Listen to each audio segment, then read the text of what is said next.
नमस्कार, आचार्य सलील चैनल में आप लोग का स्वागत है। आज मैं ऐसी सक्सेस की कुंडली डिस्कस कर रहा हूं जिनका स्वर्गवास आज से 10 वर्ष पहले हो चुका है। मेरे बहुत से दर्शकों ने, मेरे बहुत से फॉलोअर्स ने मुझसे रिक्वेस्ट किया कि आचार्य जी आप राजीव दीक्षित जी की कुंडली के बारे में कुछ बताएं। दरअसल कुंडली मेरे पास बहुत पहले आ गई थी, लेकिन जैसे मेरी आदत होती है कि मैं कुंडली पे काफ़ी रिसर्च करता हूँ, पुरानी घटनाओं को मिलाता हूँ और इसके बाद फिर उस कुंडली को वॉच करता रहता हूँ कि कहीं कुछ और इनपुट आ जाए जिससे ये पता लगे कि कुछ और इसमें इवेंट्स चेक किए जा सके। राजीव दीक्षित जी का जो जन्म है वो विशाखा नक्षत्र में इनका जन्म हुआ। मीन लग्न की कुंडली है और मीन लग्न की कुंडली में वक्री शनि बैठे हुए हैं। दूसरे घर में राहु है मेष का, तीसरा घर खाली, चौथा घर खाली, पांचवा घर खाली, छठा घर में गुरु बैठे हुए हैं, उच्च के गुरु हैं। सातवें घर में शुक्र है, आठवें घर में बुध, चंद्रमा और केतु हैं, नवें घर में सूर्य, 10वां घर खाली, 11वें घर में उच्च के मंगल, 12वां घर खाली। इनका जन्म जो है 30 नवंबर 1967 का और इनकी डेथ जो हुई थी वो भी 30 नवंबर 2010 को हुई थी।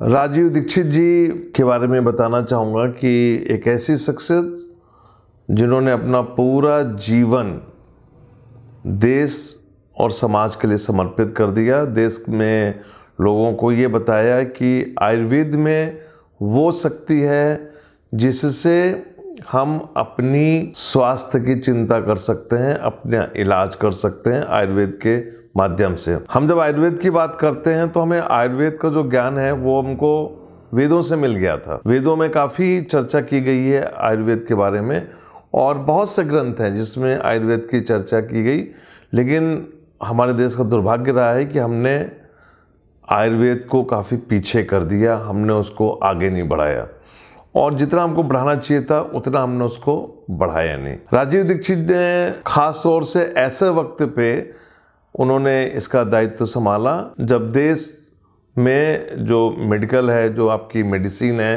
जो विदेशी कंपनियां हैं वो पूरे भारत में कब्जा फैला रही थी और हालांकि उन्होंने फैला भी लिया है, क्योंकि आप देखिए जितनी भी मेडिसिन हैं, जितने भी फार्मूले हैं सब बाहर की कंपनियों के होते हैं। तो ऐसे वक्त पे उन्होंने स्वदेशी का झंडा उठाया और 5 जनवरी 2009 को उन्होंने भारत स्वाभिमान आंदोलन का गठन किया, जिसके द्वारा वो देश में एक स्वाभिमान की बात थी आयुर्वेद को अपनाना। तो राजीव जी ने जब ये एक आंदोलन शुरू किया और आंदोलन के साथ में जुड़े उसमें रामदेव बाबा जो कि योग में अपने आप को स्थापित करने की कोशिश कर रहे थे और इन दोनों के साथ ने देश में एक क्रांति लाना शुरू किया। मुझे अच्छी तरह याद है कि बहुत से राजनीतिक पार्टी के नेता राजीव दीक्षित के वीडियोस, उनकी सीडीज को सुन के भाषण तैयार किया करते थे, करते हैं। मैं ऐसे बहुत से नेताओं को जानता हूँ, हर पार्टी में है, लेकिन आज दुख इस बात का है कि वो लोग राजीव जी को याद नहीं करते। राजीव जी ने इलाहाबाद इंजीनियरिंग कॉलेज से इंजीनियरिंग करी, एमटेक की पढ़ाई उन्होंने आईआईटी कानपुर से की, विदेशों में नौकरी किया, भारत में आके CSIR में उन्होंने जॉब किया और बाद में वो कूद पड़े स्वदेशी आंदोलन और ख़ास तौर से आयुर्वेद को प्रमोट कर रहे थे। योगा से उनको इतना मतलब नहीं था, उनका कहता कि आयुर्वेदिक मेडिसिन को प्रमोट करना है, जो हमारी जड़ी बूटियाँ हैं। जब इनका ये आंदोलन आगे बढ़ने लगा तो दरअसल विदेशी कंपनियों को खतरा हुआ, क्योंकि विदेश की बहुत सी कंपनियों का भारत में इन्वेस्टमेंट है, करोड़ों रुपए यहाँ से कमाते हैं हर फील्ड में। आयुर्वेद तो है ही है, इसके अलावा भी बहुत से फील्ड है जहाँ पे विदेशी कंपनियाँ अच्छा व्यवसाय करती हैं। मैं राजीव जी की कुंडली पे जब जाता हूँ तो ख़ास तौर से मेरा जो निष्कर्ष रहा है इस कुंडली में वो रहा है, इनकी कुंडली में बुध की महादशा।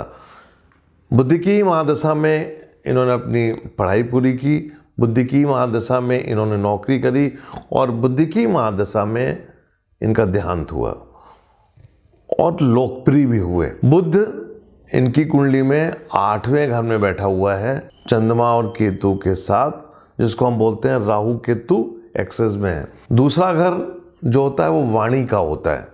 देखिए, यदि आप समाज के बीच में जाके अपनी बातों को रख रहे हैं तो आपकी वाणी अच्छी होना चाहिए। यदि आपकी वाणी अच्छी नहीं हुई तो आप ये मान के चलिए कि ना तो श्रोता उसको सुनेंगे ना आप उनको समझा पाएंगे। तो मंगल उच्च का शनि की राशि में बैठा हुआ है। मैंने कई वीडियो में बोला है कि कलयुग में राहु और शनि का बहुत मेजर योग होता है, बहुत अच्छा योगदान होता है।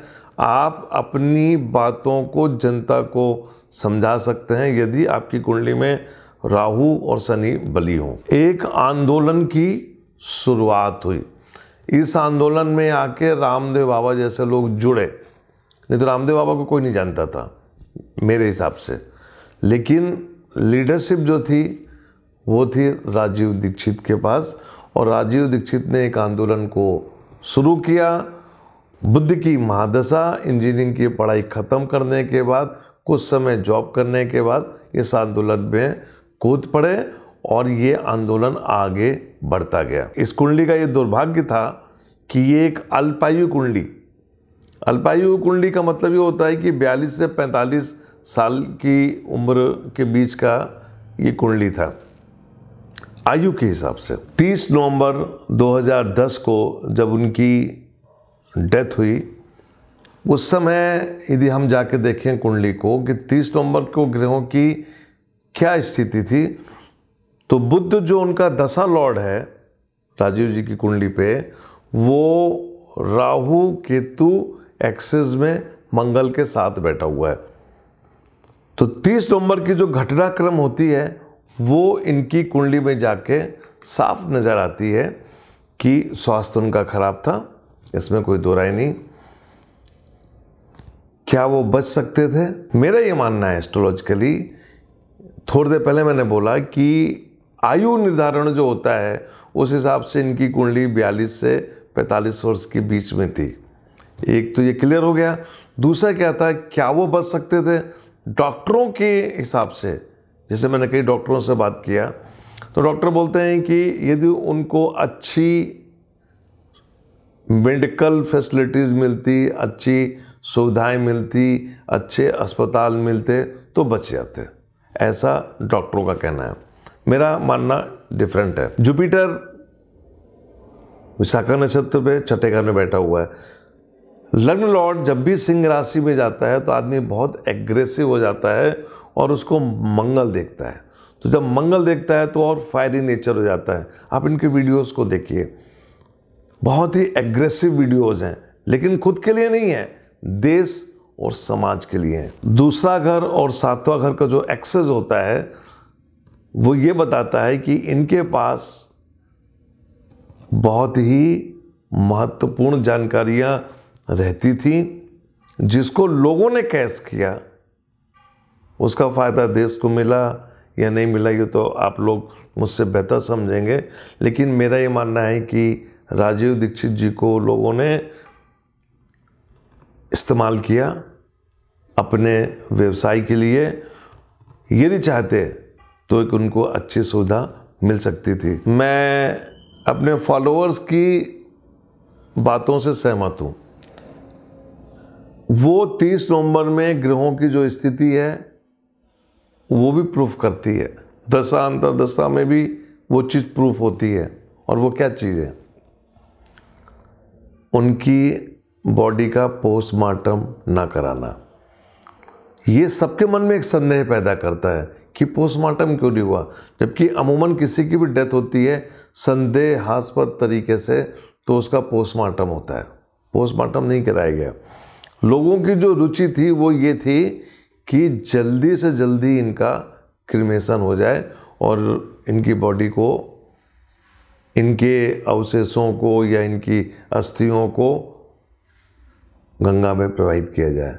ये एक संदेह पैदा करता है। इस कुंडली में बहुत कुछ है चर्चा करने के लिए, लेकिन मेरा ये मानना है कि अब वो शख्सियत रही नहीं है।